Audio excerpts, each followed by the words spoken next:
प्रिय मित्रों, क्या आपने कभी शांत मन से बैठकर यह विचार किया है कि जब मनुष्य इस संसार में अपनी अंतिम श्वास लेता है तब उसके बाद क्या होता है? क्या सब कुछ उसी क्षण समाप्त हो जाता है, या फिर वहीं से आरंभ होती है एक ऐसी यात्रा जिसके रहस्य को जानकर आत्मा भी कांप उठे? सनातन धर्म कहता है मृत्यु अंत नहीं है। मृत्यु तो केवल एक द्वार है, एक ऐसा द्वार जिसके पार वह संसार आरंभ होता है जहां न शरीर साथ जाता है, न धन, न परिवार, न मान सम्मान।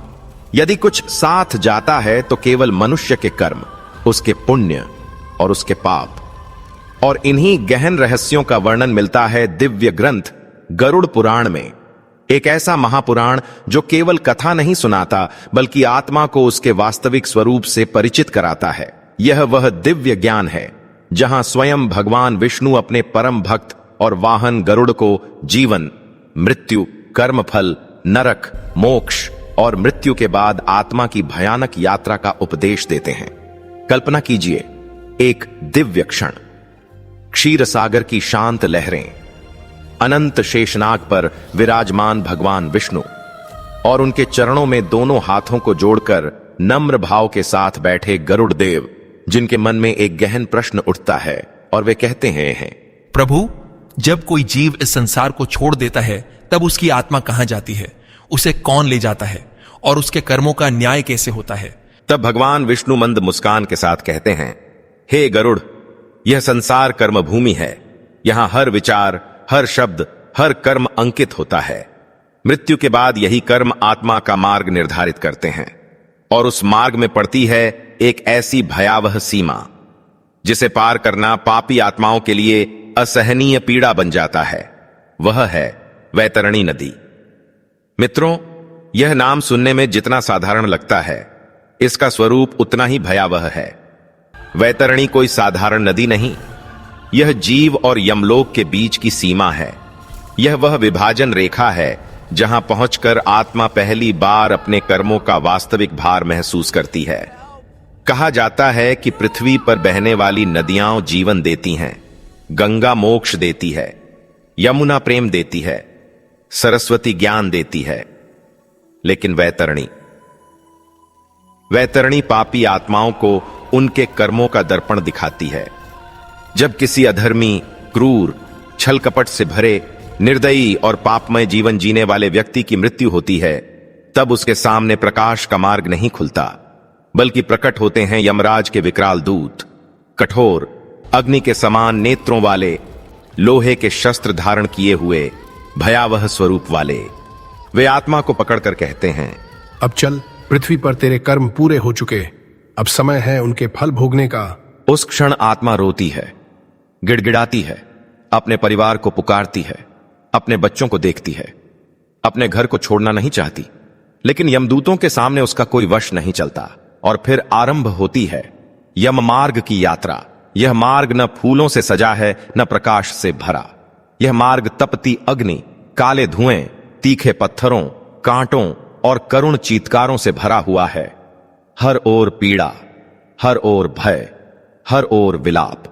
और इस भयानक मार्ग के अंत में दूर दूर तक फैला दिखाई देता है एक विकराल दृश्य, एक ऐसी नदी जिसका जल स्वच्छ नहीं, जिसमें बहता है रक्त, मवाद, पीव और असंख्य पापों की दुर्गंध। हां मित्रों, यही है वैतरणी। उसका नाम सुनकर ही आत्मा कांपती है। उसका दर्शन होते ही पापी प्रेत की चेतना डगमगा जाती है, और जब उसकी गर्जना कानों में पड़ती है तो आत्मा के भीतर ऐसा भय भर जाता है जैसा उसने अपने जीवन में कभी अनुभव नहीं किया। यह नदी केवल बहती नहीं, यह गरजती है, चीखती है, अपने भीतर गिरे पापियों के क्रंदन से थरथराती है। इसके तट पर खड़े होकर आत्मा देखती है विशाल मगरमच्छ, लोहे जैसे दांतों वाली मांसभक्षी मछलियां, भयंकर गिद्ध, विशाल झोंक और रक्त के भंवर जो आत्मा को नीचे अंधकारमय गर्त में खींच लेने को तैयार खड़े हैं। उस क्षण आत्मा के मुख से केवल एक ही शब्द निकलता है, हाय, काश मैंने जीवन में धर्म किया होता, काश मैंने पाप न किए होते, काश मैंने ईश्वर को स्मरण किया होता। लेकिन तब तक बहुत देर हो चुकी होती है। मित्रों, हम जानेंगे कि वैतरणी नदी वास्तव में कैसी दिखती है, कौन कौन से पाप सीधे आत्मा को वहां ले जाते हैं, और जब आत्मा पहली बार उसमें उतरती है तब उसके साथ क्या होता है। प्रिय मित्रों, जब पापों से बोझिल आत्मा यमदूतों के कठोर बंधन में जकड़ी हुई उस भयावह मार्ग को पार करते हुए आगे बढ़ती है, तब एक समय ऐसा आता है जब उसके कदम अचानक ठिठक जाते हैं, उसकी दृष्टि सामने टिक जाती है, और जो दृश्य वह देखती है उसे देखकर उसकी चेतना तक कांप उठती है। दूर दूर तक, जहां तक दृष्टि जाती है, एक विकराल अंतहीन उफनती हुई नदी दिखाई देती है, लेकिन वह जल की नदी नहीं होती, वह होती है रक्त की नदी, पीव की नदी, सड़ांध और पापों के विष से भरी नदी। सनातन धर्म के दिव्य ग्रंथ गरुड़ पुराण में वर्णित है कि यह वैतरणी लगभग 100 योजन चौड़ी है, इतनी विशाल कि इसका दूसरा किनारा धुंधले अंधकार में खोया रहता है। उसका विस्तार ऐसा लगता है मानो स्वयं नरक ने अपना मुख खोल दिया हो और आत्माओं को अपने भीतर निगलने की प्रतीक्षा कर रहा हो। उसकी लहरें लाल हैं, लेकिन वह लालिमा सुंदर नहीं, वह अनगिनत पापों के रक्त से बनी लालिमा है।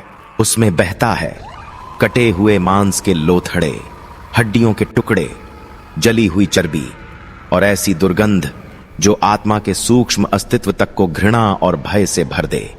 उस नदी के किनारे धरती नहीं बल्कि असंख्य हड्डियों के ढेर बिखरे पड़े हैं, मानो उन आत्माओं के अवशेष जो कभी इसे पार करने निकली थीं, लेकिन इसकी भयंकर धारा में समा गईं। और तभी उस पापी आत्मा के कानों में एक ऐसी आवाज गूंजती है जिसे सुनकर उसका हृदय फटने लगता है। वह आवाज होती है विलाप की, चीखों की, करुण पुकारों की। बचाओ, बचाओ, हमें बाहर निकालो। हाय प्रभु, यह कैसी यातना है। एक बूंद जल, बस एक बूंद स्वच्छ जल। ये आवाजें उन आत्माओं की होती हैं जो वर्षों से, युगों से उसी वैतरणी में तड़प रही हैं। मित्रों, कल्पना कीजिए उस दृश्य की। चारों ओर अंधकार, ऊपर काला धुआं, नीचे उबलता रक्त, बीच बीच में अग्नि की ज्वालाएं और उन ज्वालाओं की रोशनी में चमकते मगरमच्छों के विकराल दांत। कहा गया है कि वैतरणी के भीतर रहने वाले जीव साधारण नहीं होते, वे पापों की ऊर्जा से पोषित भयानक नरकीय जीव होते हैं। विशाल मगरमच्छ जिनकी आंखें अंगारों की तरह जलती हैं, लोहे की चोंच वाले विकराल गिद्ध जो आत्मा के सूक्ष्म शरीर को भी नोच डालते हैं, विशाल झोंक जो शरीर से नहीं बल्कि आत्मा की चेतना से पीड़ा चूसती हैं, और ऐसी मछलियां जिनके दांत तलवार जैसे तीखे होते हैं, जो एक झटके में मांस के टुकड़े नोच लेती हैं। लेकिन मित्रों, सबसे भयावह बात यह नहीं है। सबसे भयावह बात यह है कि यह नदी हर आत्मा को अलग दिखाई देती है। यदि कोई व्यक्ति पृथ्वी पर सत्य, दया, सेवा, भक्ति और धर्म का जीवन जीकर आया है तो उसके लिए यही वैतरणी शांत दिखाई देती है, मानो स्वच्छ जल की निर्मल धारा हो, मानो उसमें कमल खिले हों, मानो उसे पार करना सहज हो। लेकिन यदि आत्मा पापों से लदी है, यदि उसने गौ को पीड़ा दी, निर्बलों को सताया, कपट किया, झूठ बोला, धन के लिए छल किया, गुरु का अपमान किया, धर्म का मजाक उड़ाया, तो वही नदी उसके लिए रौद्र नरक बन जाती है, क्योंकि वैतरणी बाहर नहीं बदलती, उसे देखने वाली आत्मा के कर्म उसके स्वरूप को बदल देते हैं। यही कर्म का सनातन न्याय है। और फिर आता है वह क्षण जब यमदूत उस कांपती हुई आत्मा को नदी के किनारे घसीट कर लाते हैं। उसकी आंखों में भय, हृदय में पछतावा, मुख से करुण विनती। एक अवसर और दे दो, मैं वापस जाकर अपने पाप सुधार लूंगा, मैं दान करूंगा, मैं गौ सेवा करूंगा, मैं ईश्वर का नाम लूंगा। बस एक अवसर, केवल एक अवसर। लेकिन यमदूतों का उत्तर कठोर होता है। जब पृथ्वी पर अवसर था तब तूने सुना नहीं, जब चेतावनी मिली तब तूने माना नहीं, जब समय था तब तूने धर्म चुना नहीं, अब केवल फल भोगना शेष है। और यह कहकर वे उस आत्मा को वैतरणी के रक्तिम तट की ओर धक्का देते हैं। उसका पहला कदम जैसे ही उस जल को छूता है, आत्मा के मुख से ऐसी चीख निकलती है जिसकी पीड़ा शब्दों में व्यक्त नहीं की जा सकती, क्योंकि वह जल नहीं, उबलता हुआ पाप है। प्रिय मित्रों, जिस क्षण पापों से दबा हुआ जीव यमदूतों के धक्के से उस भयावह वैतरणी में पहला कदम रखता है, उसी क्षण उसके लिए पीड़ा का एक ऐसा अध्याय आरंभ होता है जिसकी कल्पना मात्र से रोंगटे खड़े हो जाएं। वह सोचता है, शायद मैं तैर कर पार कर लूं, शायद यह उतना भयानक न हो जितना दिखता है, शायद किसी तरह मैं बच जाऊं। लेकिन अगले ही पल उसकी हर आशा चूर चूर हो जाती है। जैसे ही उसका सूक्ष्म शरीर वैतरणी के उस रक्तमय प्रवाह में उतरता है, उसे अनुभव होता है मानो वह किसी नदी में नहीं बल्कि उबलते हुए पापों के समुद्र में गिर गया हो। वह तरल जल जैसा नहीं, वह खौलता हुआ रक्त है, उसमें मवाद है, पीव है, असंख्य जीवों के सड़े हुए अवशेष हैं और ऐसी तीखी दुर्गंध है जो आत्मा की चेतना तक को विदीर्ण कर दे। गरुड़ पुराण में वर्णित है कि पापी आत्मा जब इस नदी में उतरती है तो उसके सूक्ष्म शरीर में भी वैसी ही वेदना होती है जैसे किसी जीवित शरीर को जलते तेल में डाल दिया जाए। वह छटपटाती है, हाथ पैर मारती है, किनारे की ओर लौटना चाहती है, लेकिन वहां लौटने का कोई मार्ग नहीं होता। पीछे यमदूत खड़े होते हैं, आंखों में कठोरता, हाथों में लोहे के दंड और स्वर में निर्मम आदेश, आगे बढ़, यही तेरे कर्मों का मार्ग है। आत्मा रोती है, चिल्लाती है, ईश्वर को पुकारती है, लेकिन उस समय उसकी पुकार उसी अंधकार में गूंजकर वापस लौट आती है। और तभी उसके पैरों के नीचे कुछ हिलता है, कुछ ठंडा, कुछ भारी, कुछ विकराल। वह नीचे देखती है तो पाती है कि एक विशाल मगरमच्छ उसके चरणों को अपने भयंकर जबड़ों में जकड़ चुका है। उसके दांत लोहे की सलाखों जैसे कठोर, उसकी आंखें अंगारों की तरह दहकती हुई, और उसका उद्देश्य केवल एक, पीड़ा देना। वह आत्मा को नीचे गहरे रक्तिम गर्त में खींचने लगता है। आत्मा पूरी शक्ति से छूटने का प्रयास करती है, लेकिन तभी दूसरी ओर से विशाल मांसभक्षी मछलियां उसके सूक्ष्म शरीर को नोचने लगती हैं। ऊपर से गिद्ध झपटते हैं, उनकी नुकीली लोहे जैसी चोंच उसकी चेतना को चीरती चली जाती है। चारों ओर से झोंकें चिपक जाती हैं। वे रक्त नहीं बल्कि आत्मा की शक्ति, उसकी शांति, उसकी सहन शक्ति चूसने लगती हैं। मित्रों, यह केवल शारीरिक पीड़ा नहीं, यह कर्मों की अनुभूति की पीड़ा है। जीवन में जिसने किसी निर्दोष को रुलाया, यहां वही आंसू बनकर लौटता है। जिसने किसी भूखे को भोजन नहीं दिया, यहां वही भूख बनकर उसे सताती है। जिसने किसी निर्बल को पीड़ा दी, यहां वही पीड़ा 1000 गुना होकर उसकी चेतना पर प्रहार करती है। और इसी बीच एक और भयंकर यातना आरंभ होती है, अतृप्त प्यास। ऐसी प्यास जो भीतर से जला दे, जो चेतना को व्याकुल कर दे, जो आत्मा को पागलपन की सीमा तक पहुंचा दे। आत्मा इधर उधर देखती है, कहीं एक बूंद स्वच्छ जल मिल जाए, कहीं कोई राहत मिल जाए, लेकिन वहां क्या है? चारों ओर केवल रक्त, मवाद, पीव और सड़ांध से भरा तरल। और प्यास इतनी विकराल हो जाती है कि अंततः वह विवश होकर वही पीने लगती है। हां मित्रों, जिस चीज को देखकर घृणा होती थी, जिसकी दुर्गंध से आत्मा कांप रही थी, उसी रक्त और गंदगी को पीने के लिए वह मजबूर हो जाती है। यह वह क्षण है जब आत्मा पहली बार समझती है, पृथ्वी पर एक गिलास स्वच्छ जल कितना बड़ा वरदान था, एक निवाला अन्न कितना बड़ा प्रसाद था, एक शांत रात्रि की नींद कितनी बड़ी कृपा थी, लेकिन मैंने कभी उसका मूल्य नहीं समझा। और तभी वैतरणी के भीतर एक विशाल भंवर उठता है। वह भंवर केवल जल का नहीं, वह पापों के आकर्षण का भंवर है। जो आत्मा उसमें फंस जाती है, वह नीचे और नीचे और नीचे अंधकार के ऐसे गर्त में चली जाती है जहां केवल करुण क्रंदन सुनाई देता है। वह ऊपर आने की कोशिश करती है, लेकिन हर बार कोई नरकीय जीव उसे फिर नीचे खींच लेता है। वह सहायता के लिए पुकारती है, कोई है? कोई मुझे बचा ले, एक बार, केवल एक बार।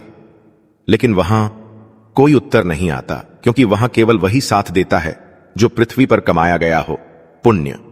यदि पुण्य नहीं तो कोई सहारा नहीं। प्रिय मित्रों, वैतरणी की उस भयावह धारा में तड़पती हुई आत्मा जब अपने पापों का दंड भोगते भोगते लगभग टूटने लगती है, जब उसे लगता है कि अब कोई मार्ग शेष नहीं, अब कोई आशा नहीं, तब उसी घोर अंधकार के बीच कभी कभी एक ऐसा दृश्य प्रकट होता है जिसे देखकर उसकी बुझती चेतना में क्षण भर के लिए आशा की एक लौ जल उठती है। वह देखती है दूर उसी रक्तमय नदी पर जहां अन्य आत्माएं डूब रही हैं, जहां मगरमच्छ उन्हें निगल रहे हैं, जहां झोंकें उनकी शक्ति चूस रही हैं, वहीं कुछ आत्माएं आश्चर्यजनक रूप से, शांत भाव से, सुरक्षित रूप से, बिना कष्ट के उस नदी को पार करती हुई दिखाई देती हैं। उनके चारों ओर दिव्य प्रकाश होता है।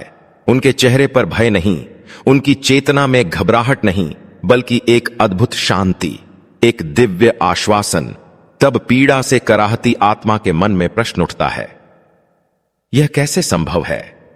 मैं इस नदी में तड़प रही हूं और ये आत्माएं इतनी सहजता से इसे पार कैसे कर रही हैं? मित्रों, यहीं से प्रारंभ होता है पुण्य का रहस्य। गरुड़ पुराण में भगवान विष्णु ने स्पष्ट कहा है, मनुष्य इस संसार से खाली हाथ नहीं जाता। उसके साथ चलता है उसका कर्म, उसकी दया, उसका दान, उसकी भक्ति, उसकी करुणा, और यही सब परलोक में उसकी रक्षा करते हैं। जो मनुष्य पृथ्वी पर रहते हुए भूखे को अन्न देता है, प्यासे को जल देता है, निराश को सहारा देता है, गौ माता की सेवा करता है, सत्य बोलता है, दीन दुखियों की सहायता करता है और ईश्वर का स्मरण करते हुए जीवन बिताता है, उसके लिए वैतरणी का स्वरूप बदल जाता है। जो नदी पापी के लिए उबलता हुआ रक्त है, वही पुण्यात्मा के लिए शांत जल बन जाती है। जो पापी को मगरमच्छों से भरी दिखाई देती है, वही धर्मात्मा को कमलों से सजी प्रतीत होती है। जो अधर्मी के लिए नरक का द्वार है, वही भक्त के लिए अगले दिव्य लोक का मार्ग बन जाती है। लेकिन मित्रों, इन सभी पुण्यों में एक पुण्य ऐसा बताया गया है जिसका महत्व वैतरणी पार कराने में सर्वोच्च है, गौदान। सनातन धर्म में गौ केवल एक पशु नहीं मानी गई, उसे माता कहा गया, उसमें देवताओं का निवास माना गया, उसकी सेवा को महान तप बताया गया और उसका दान आत्मा के परलोक का सबसे बड़ा सहायक कहा गया है। जब आत्मा वैतरणी के तट पर पहुंचती है और उसके जीवन में गौदान का पुण्य संचित होता है, तब वहां एक दिव्य गाय प्रकट होती है। उसकी आंखों में करुणा, उसके स्वरूप में तेज और उसकी उपस्थिति में आश्वासन। वह आत्मा से कुछ नहीं कहती, बस अपने सींग या अपनी पूंछ उसकी ओर बढ़ा देती है और जैसे ही आत्मा उसे पकड़ती है, जो नदी अभी तक प्रलय जैसी दिख रही थी वह शांत होने लगती है। भयंकर जीव दूर हटने लगते हैं, भंवर शांत पड़ने लगते हैं और गाय के सहारे आत्मा धीरे धीरे सुरक्षित उस पार पहुंच जाती है। सोचिए मित्रों, जिस गौ को पृथ्वी पर कुछ लोग केवल साधारण पशु समझते हैं, वही परलोक में आत्मा की नया बन जाती है। इसीलिए शास्त्रों में कहा गया, गौ सेवा केवल पुण्य नहीं, यह आत्मा की रक्षा है। लेकिन यदि किसी ने गौदान नहीं किया, गौ सेवा नहीं की, दान पुण्य नहीं किया और केवल स्वार्थ में जीवन बिताया, तो उसके लिए कोई गाय नहीं आती, कोई नौका नहीं आती, कोई दिव्य सहारा नहीं आता। वह अकेला होता है और उसे अकेले ही उस भयावह धारा का सामना करना पड़ता है। मित्रों, यही नहीं, अन्नदान का पुण्य आत्मा की भूख मिटाता है, जलदान का पुण्य उसकी प्यास शांत करता है, वस्त्रदान का पुण्य उसे सूक्ष्म पीड़ा से रक्षा देता है, सेवा का पुण्य उसे दिव्य सहायता दिलाता है और भगवान का नाम उसके चारों ओर ऐसा तेज बना देता है जिससे नरकीय शक्तियां उसके पास आने से भी डरती हैं। कहा गया है, यदि मनुष्य ने जीवन भर सच्चे मन से हरि नाम जपा हो, यदि उसने अपने अपराधों के लिए हृदय से प्रायश्चित किया हो, यदि उसने सब प्राणियों में ईश्वर का अंश देखकर किसी को जानबूझकर पीड़ा न दी हो, तो कालांतर में उसे वैतरणी का भय नहीं सताता, क्योंकि जहां भक्ति होती है वहां भगवान की कृपा साथ चलती है और जहां भगवान की कृपा हो वहां सबसे भयानक अंधकार भी मार्ग बन जाता है। प्रिय मित्रों, सनातन धर्म का एक अत्यंत गूढ़ और करुणामय सिद्धांत है, मृत्यु के बाद भी संबंध पूरी तरह समाप्त नहीं होते। शरीर भले पंचतत्व में विलीन हो जाए, लेकिन आत्मा की यात्रा कुछ समय तक अपने प्रियजनों के कर्मों, उनकी श्रद्धा और उनके द्वारा किए गए धार्मिक कर्तव्यों से प्रभावित होती रहती है। यही कारण है कि हमारे ऋषियों ने मृत्यु के बाद होने वाले संस्कारों को केवल परंपरा नहीं बल्कि आत्मा के मार्ग का दीपक कहा है। गरुड़ पुराण में वर्णन मिलता है कि जब कोई जीव इस संसार को छोड़ता है तब उसकी आत्मा तुरंत अपने अंतिम गंतव्य तक नहीं पहुंचती। एक अवधि तक वह सूक्ष्म रूप में अपने घर, अपने परिजनों और अपने कर्मों के बीच विचरण करती है। वह देखती है कौन उसे प्रेम से विदा कर रहा है, कौन उसके लिए प्रार्थना कर रहा है, कौन केवल औपचारिकता निभा रहा है और कौन अपने कर्तव्य को समझकर उसके परलोक की शांति के लिए धर्म कर्म कर रहा है। मित्रों, यहां से प्रारंभ होता है श्राद्ध और पिंडदान का रहस्य। आज बहुत से लोग इसे केवल सामाजिक रस्म समझते हैं, कुछ इसे अंधविश्वास कहकर टाल देते हैं, लेकिन शास्त्र कहते हैं जो हम अर्पित करते हैं उसका सूक्ष्म फल दिवंगत आत्मा तक पहुंचता है। जब पुत्र या परिजन श्रद्धा से तिलांजलि देते हैं, जब जल अर्पित किया जाता है, जब पिंडदान किया जाता है, जब गौ, अन्न, वस्त्र, नमक, तिल, घी या अन्य दान मृतक के नाम से किए जाते हैं, तो वह केवल पृथ्वी पर किया गया कर्म नहीं रहता, वह सूक्ष्म ऊर्जा बनकर आत्मा के मार्ग में सहायक होता है। कल्पना कीजिए, एक आत्मा वैतरणी के तट पर प्यास से व्याकुल खड़ी है। उसके कंठ में अग्नि सी जलन है, चारों ओर केवल रक्त और दुर्गंध। तभी पृथ्वी पर उसका पुत्र श्रद्धा से जलदान करता है, तिलांजलि देता है, गंगा जल अर्पित करता है और उसी क्षण सूक्ष्म लोक में उस आत्मा को मानो शीतलता का स्पर्श होता है। उसकी पीड़ा कुछ क्षणों के लिए शांत हो जाती है। यह शास्त्रों की सूक्ष्म व्यवस्था है जो आंखों से नहीं दिखती लेकिन धर्म के नियमों में विद्यमान है। इसी प्रकार यदि परिवारजन मृतक के नाम से गौदान करें, अन्नदान करें, ब्राह्मण, साधु, जरूरतमंद या गौशाला में दान दें, हरिनाम संकीर्तन करें, भगवान विष्णु का स्मरण करते हुए प्रार्थना करें, हे प्रभु, जो पुण्य इस कर्म से उत्पन्न हो उसका शुभ फल हमारे पितृ तक पहुंचे, तो यह संकल्प आत्मा के लिए अदृश्य सहारा बन सकता है। मित्रों, इसीलिए हमारे यहां 13वीं श्राद्ध पक्ष, गया श्राद्ध, पिंडदान और पितृतर्पण जैसे कर्मों को इतना महत्व दिया गया, क्योंकि यह केवल मृतक की स्मृति नहीं, यह उसकी आत्मा के मार्ग में दीप प्रज्वलित करना है। लेकिन शास्त्र एक चेतावनी भी देते हैं, यदि परिवारजन अपने कर्तव्य भूल जाएं, यदि अंतिम संस्कार विधिपूर्वक न हो, यदि श्राद्ध, तर्पण, प्रार्थना और धर्म कर्म पूरी तरह उपेक्षित हो जाएं, तो कुछ आत्माएं सूक्ष्म लोक में अटक सकती हैं, न पूरी तरह आगे बढ़ पाती हैं, न पुनर्जन्म की प्रक्रिया में प्रवेश कर पाती हैं, वे प्रेत भाव में भटक सकती हैं, अतृप्त, व्याकुल, प्रतीक्षारत। इसीलिए सनातन धर्म ने कहा, अपने पितरों का स्मरण करो, क्योंकि आज जो तुम हो वह उनके कारण हो, और कल जब तुम जाओगे तब तुम्हारी अगली यात्रा में तुम्हारे अपने कर्म और तुम्हारे अपनों की श्रद्धा साथ चलेगी। लेकिन मित्रों, यहां एक और गहरा सत्य छिपा है। परिजनों के कर्म सहायता कर सकते हैं, मार्ग को थोड़ा सहज बना सकते हैं, पीड़ा को कुछ कम कर सकते हैं, लेकिन सबसे बड़ा सहारा वही है जो मनुष्य स्वयं जीवन में कमा कर जाता है। दूसरों के दिए दीपक कुछ दूरी तक प्रकाश दे सकते हैं, लेकिन अपनी कमाई हुई ज्योति ही अंधकार को स्थायी रूप से हटाती है। इसलिए शास्त्र बार बार कहते हैं, आज जब श्वास चल रही है, आज जब हाथ सेवा कर सकते हैं, आज जब मन भक्ति कर सकता है, आज जब हृदय दया कर सकता है, तभी धर्म कमा लो, तभी पुण्य जोड़ लो, तभी ईश्वर से संबंध बना लो। क्योंकि जब मृत्यु का क्षण आएगा तब धन नहीं चलेगा, पद नहीं चलेगा, अहंकार नहीं चलेगा, साथ चलेगा तो केवल तुम्हारा कर्म, तुम्हारी भक्ति और तुम्हारा सत्य। प्रिय मित्रों, अब तक हमने वैतरणी की भयावहता को जाना, उसके रक्तमय प्रवाह को देखा, उसमें तड़पती आत्माओं का करुण क्रंदन सुना, यह भी समझा कि कौन से पाप आत्मा को उस नरकीय मार्ग तक ले जाते हैं, और यह भी कि दान, गौसेवा, श्राद्ध, पुण्य तथा ईश्वर भक्ति कैसे उस भयंकर नदी को पार कराने का सहारा बनते हैं। लेकिन अब एक प्रश्न मन में उठता है, क्या वैतरणी केवल मृत्यु के बाद आने वाली कोई रहस्यमयी नदी है, या उसके पीछे कोई और भी गहरा, कोई और भी सूक्ष्म, कोई और भी आध्यात्मिक संकेत छिपा है? मित्रों, सनातन ज्ञान की यही विशेषता है, जो बात बाहर दिखाई देती है उसके भीतर कई परतें होती हैं।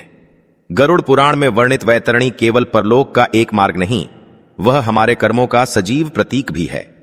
सोचिए, जब मनुष्य जीवन भर लोभ में डूबा रहता है, जब वह दूसरों का हक छीनता है, जब वह छल करता है, जब वह अपने स्वार्थ के लिए किसी का हृदय तोड़ देता है, जब वह गौ, प्रकृति, माता पिता, गुरु और धर्म का अनादर करता है, जब वह अहंकार में अंधा होकर अपने ही कर्मों का विष पीता रहता है, तो वह केवल मृत्यु के बाद की वैतरणी नहीं बना रहा होता, वह अपने जीवन में ही वैतरणी का निर्माण कर रहा होता है।